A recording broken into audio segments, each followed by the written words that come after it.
মান কানা লাহু সাআতুন ফালাম ইউযাহি ফালা ইয়াকরাবান্না মুসাল্লানা, রাওয়াহু ইবনে মাজাহ। উপস্থিত সম্মানিত ঈদগার মুসাল্লিগণ, সর্বপ্রথম সে মহান আল্লাহ পাক রব্বুল আলামিনের প্রশংসা ও গুণগান, যিনি আমাদেরকে এই ঈদগাহতে একত্রিত হওয়ার তৌফিক দান দিয়েছেন। তার প্রশংসা শেষ করা যায়নি ও যাবে না, তা একটি ছোট্ট বাক্যের দ্বারা তিনি প্রশংসা করি আলহামদুলিল্লাহ। তারপরে পরে আমাদের ধর্মের গুরু কর্মের নেতা জনাবে মুহাম্মদ মুস্তাফা সাল্লাল্লাহু আলাইহি সাল্লামের উপর শত শত দরুদ ও সালাম বর্ষিত হোক। আল্লাহুম্মা সাল্লি আলাইহি আল্লাহুম্মা বারিক আলাইহি। আমি আপনাদের সামনে সংক্ষিপ্তভাবে কুরবানি সম্পর্কে আলোচনা করব, আপনারা মনোযোগ সহকারে শুনবেন। আল্লাহ রাব্বুল আলামিন বলেন, ফাসাল্লি রাসূল, তুমি তোমার রবের জন্য নামাজ পড়ো, ওয়ানহার, এবং কি করো, কুরবানি করো।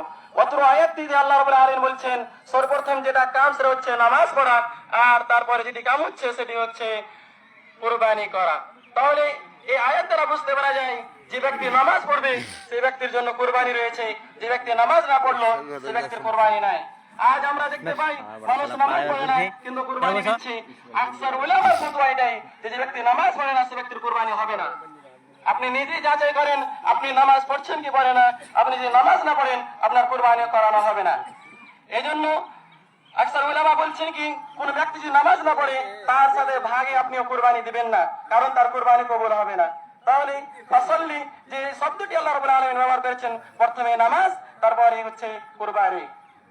এবার আসি, আল্লাহ পাক রব্বুল আলামিন বলছেন, লা ইয়ানাল্লাহু লুহুমুহা ওয়ালা দিমাউহা ওয়ালাকিন ইয়ানালুহু তাকওয়া মিনকুম।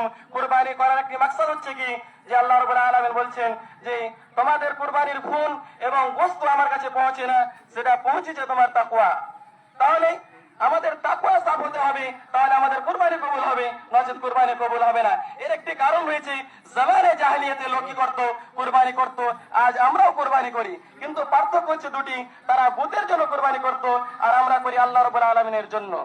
তাহলে তারা জামানে জাহেলিয়াতে কি করতো, কোন একটি জানোয়ারকে নির্ধারিত করে তার শরীরে একটি দাগ দিয়ে সে জানোয়ারটিকে ছেড়ে দিত, বুতের নামে সে জানোয়ারটি ছেড়ে দিত, এবং যখন সময় আসতো তখন বুতের জন্য সে জানোয়ারটি জবাই করতো। এই জন্য আল্লাহ রাব্বুল আলামিন বললেন যে তোমাদের খুন এবং তোমাদের জানোয়ারের খুন এবং গোশত আমার কাছে পৌঁছে না, যেটা হচ্ছে তাকওয়া। তুমি আমার জন্য কুরবানি করছো, সেটা আল্লাহ রাব্বুল আলামিনের কাছে পৌঁছেছে। তাহলে বুঝতে পারা যায় আমরা যখন কুরবানি করব আমাদের নিয়ত, আমাদের তাকওয়া, আমাদের পরহেজগারি আল্লাহ রাব্বুল আলামিনের জন্য খালিস হতে হবে, নচেত আমাদের কুরবানি কবুল হবে না। এবার আসি, আমরা কুরবানি করলে আমাদের ফজিলত কি রয়েছে। রাসূল সাল্লাল্লাহু আলাইহি ওয়াসাল্লাম বলেন, আন যায়েদ বিন আরকাম রাদিয়াল্লাহু আনহু قال قال اصحاب النبي صلى الله عليه وسلم ما هذه الاضاحي قال رسول الله صلى الله عليه وسلم سنة ابيكم ابراهيم قالوا يا رسول الله فما لنا فيها قال بكل شعرة حسنة। রাসূল সাল্লাল্লাহু আলাইহি ওয়াসাল্লামকে জিজ্ঞাসা করা হলো, ইয়া রাসূলুল্লাহ, এই যে কুরবানি এটা কি, কুরবানিটা হচ্ছে কি? রাসূল সাল্লাল্লাহু আলাইহি ওয়াসাল্লাম বলছেন, এটা তোমাদের আব্বা ইব্রাহিম আলাইহিস সালামের সুন্নাত। রাসূল সাল্লাল্লাহু আলাইহি ওয়াসাল্লামকে আবার জিজ্ঞাসা করা হলো, কুরবানি করলে আমরা কি ফায়দা পাবো? তখন রাসূল সাল্লাল্লাহু আলাইহি ওয়াসাল্লাম বললেন, বিকুল্লি শাআরাতিন হাসানাতুন, যে যে জিনিসটা তুমি কুরবানি করছো এর এক একটি রুমে একটি করে নেকি রয়েছে। তাহলে বুঝতে পারা যায় যে কুরবানি করলে অনেক নেকি রয়েছে, তা আমরা কম কল্পনা করতে পারি না। তাহলে আমরা কুরবানি করলে আমাদের অনেক ফজিলত রয়েছে, যাতে আমরা করে যদি আমরা এই কুরবানি করে আল্লাহ রাব্বুল আলামিনের রেজামন্দি হাসিল করতে পারি তাহলে আমাদের অনেক সওয়াব রয়েছে। সেই রেজামন্দিতে আল্লাহ রাব্বুল আলামিন আমাদেরকে জান্নাত দিয়ে দিতে পারে। আমি আপনি যদি কল্পনা করি যে আমরা ইবাদত করে জান্নাত নিয়ে নিব, কখনো নিতে পারি না, কারণ আল্লাহ রাব্বুল আলামিন যতক্ষণ পর্যন্ত খুশি না হবেন আমি আপনি জান্নাত পাবো না। এবার আসি, যে ব্যক্তি কুরবানি না করে তাহলে তার পরিণতি কি হবে, তার জন্য কি রয়েছে। রাসূল সাল্লাল্লাহু আলাইহি ওয়াসাল্লাম বলেন, মান কানা লাহু সাআতুন ফালাম ইউযাহি ফালা ইয়াকরাবনা মুসাল্লানা। রাসূল সাল্লাল্লাহু আলাইহি ওয়াসাল্লাম বলেন, যে ব্যক্তি কুরবানি করার তাকাত রাখলো এবং কুরবানি করলো না, এমন ব্যক্তি যেন ঈদগাহতে না আসে। তাহলে বুঝতে পারা যায় আপনার কাছে টাকা রয়েছে, আপনার কাছে ধন সম্পদ বললেন না, এমন ব্যক্তিকে আল্লাহ রাব্বুল আলামিন বললেন, রাসূল সাল্লাল্লাহু আলাইহি ওয়াসাল্লাম বলেন ওই ব্যক্তি যেন ঈদগাহ ময়দানে না আসে। তাহলে বুঝতে পারা যায় আমাদের যদি ইস্তেতাআত থাকে তাহলে আমাদেরকে কুরবানি করতে হবে। এবার আসি, রাসূল সাল্লাল্লাহু আলাইহি ওয়াসাল্লাম বলেন, আন আলী রাদিয়াল্লাহু আনহু قال আমারনা রাসূলুল্লাহ সাল্লাল্লাহু আলাইহি ওয়াসাল্লাম আন নাস্তাসরিফ আল-আইন ওয়াল উদন।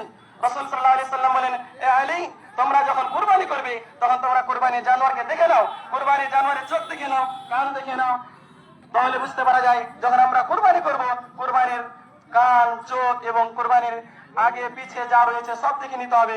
কোন জায়গা ফাটা আছে নাই, কোন জায়গা কেটে গেছে নাকি, কোন জায়গার কান ফাটা গেছে নাকি, কোন জায়গার সিং যদি ফাটা থাকে তাহলে সে কুরবানি হবে না। তাহলে রাসূল সাল্লাল্লাহু আলাইহি সাল্লাম বলেন তোমরা যখন কুরবানি করবে তখন কুরবানি দেখে নিবে। আরেকটি কথা, আমরা যে কুরবানি করছি এর মধ্যে আমরা যখন কুরবানি করব তখন চাকুকে সাল্লাল্লাহু আলাইহি সাল্লাম বলেন ইন্নাল্লাহা কাতাবা আলাইকুমুল ইহসান ফি কুল্লি শাইইন, আল্লাহ রাব্বুল আলামিন প্রত্যেক চিজে ইহসান রেখেছেন। ওয়া ইযা কাতালতুম ফাহসিনুল কাতলা ওয়া ইযা যাবাহতুম ফাহসিনুল যাবাহ। রাসূল সাল্লাল্লাহু আলাইহি সাল্লাম বলেন তোমরা যখন কোনো ব্যক্তিকে কাতাল করবে, কাতাল এর থেকে মুরাদ রয়েছে কোনো ব্যক্তির যখন কিসাস নেবে তখন তোমরা সঠিকভাবে তাকে হত্যা করো। আর যখন তোমরা কি করবে, কোনো জানোয়ারকে জবাহ করবে তখন তোমরা কি করো, তার সাথে ইহসানের সাথে জবাহ করো। আর রাসূল সাল্লাল্লাহু আলাইহি সাল্লাম আগে বলছেন রাসূল সাল্লাল্লাহু আলাইহি সাল্লাম বলেন তোমরা যখন কুরবানি করবে তোমাদের কুরবানির গোশতকে কি করবে, কুলু তোমরা নিজে খাবে, ওয়াতিমু এবং ফকির মিসকিনকে খাবার দেবে, ওয়াদাকিরু এবং জমা করে রাখবে। অত্র হাদিস দ্বারা বুঝতে পারা যায় যে আমরা যখন কুরবানি করব আমাদেরকে নিজে খেতে হবে এবং ফকির মিসকিনকে দিতে হবে এবং জমা করে রাখতে হবে। এই জায়গাতে ফকির মিসকিন রয়েছে, আজ আমরা ফকির তো বুঝতে পারছি কিন্তু মিসকিন বুঝতে পারি না। ফকির বলতে কোন ব্যক্তি যখন ঝোলাগাড়ি করে আমাদের কাছে আসে তখন আমরা বুঝতে পারি এটা হচ্ছে ফকির, কিন্তু আমরা মিসকিন বুঝতে পারি না। মিসকিন ওই ব্যক্তিকে বলানো হয় যে ব্যক্তি কি করে, গরিব, সে কুরবানি করতে পারেনি কিন্তু অন্য জনের সামনে হাত পাতাতে পারে না, এমন ব্যক্তিকে মিসকিন বলা হয়। গ্রামের যে ব্যক্তি সর্দার রয়েছে, গ্রামের যে ব্যক্তি মেম্বার রয়েছে তার জন্য এটা অপরিহার্য যে সালা মিসকিনকে ঢুরে ঢুরে যেন কুরবানির গোশত পৌঁছে দেয়। তাহলে বুঝতে পারা যায় যে আমাদেরকে কুরবানির গোশত নিজে খেতে হবে। এবং শেষে আমি আমার খুতবা ইতি করছি, আল্লাহর কাছে দোয়া করি আল্লাহ রাব্বুল আলামিন যেন আমাদের সবারই কুরবানিকে কবুল করেন।